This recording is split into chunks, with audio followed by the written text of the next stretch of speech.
අද cooking blog එකක් තමයි කියන්නේ. ගොඩක් අය කැමති ගමේ රසට කැමති කුරක්කන් රොටි. මේ තියෙන්නේ ගෙදර කොටාගත්තු කුරක්කන් පිටි. පොල් බෑයක පොල්. ඊළඟට කුරක්කන් පිටි ග්‍රෑම් 250ක් මේකට මම දැම්මා. ඊට පස්සේ දැම්මා පාම් පිටි ග්‍රෑම් 150ක්. ලුණු ඊළඟට වතුර දාලා මේ ටික හොඳට මික්ස් කරගන්න ඕනේ. මේකට ඉතින් ගෙදර කොටපු කුරක්කන් පිටි ඕනි වෙන්න. කඩේ තියෙන කුරක්කන් පිටි උනත් ගන්න පුළුවන්.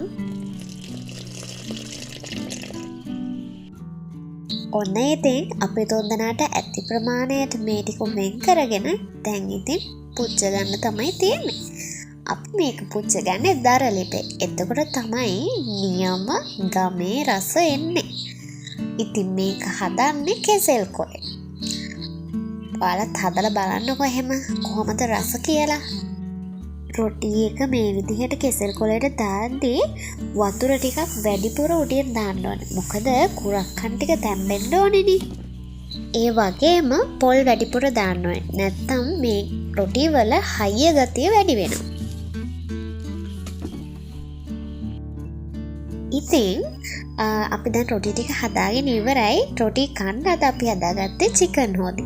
ඉතින් මේවා පොලොස් මාළුව, සම්බෝල, ලුණු මිරිස්, පරිප්පු වගේ දේවල් එක කනවා. ඉතින් ඔයාලට කැමති විදියට ඒ වගේ දෙයක් හදාගන්න පුළුවන්. ඉතින් මම හිතනවා අද වීඩියෝ එකකින් ඔයාලා දෙයක් ඉගෙන ගන්න ඇති කියලා. තවත් දවසක අලුත් වීඩියෝ එකකින් හම්බෙනකන් අදට මම ගිහින් එන්නම්. හැමෝටම බුදු සරණයි. මතක ඇතුව channel එක subscribe කරන්න.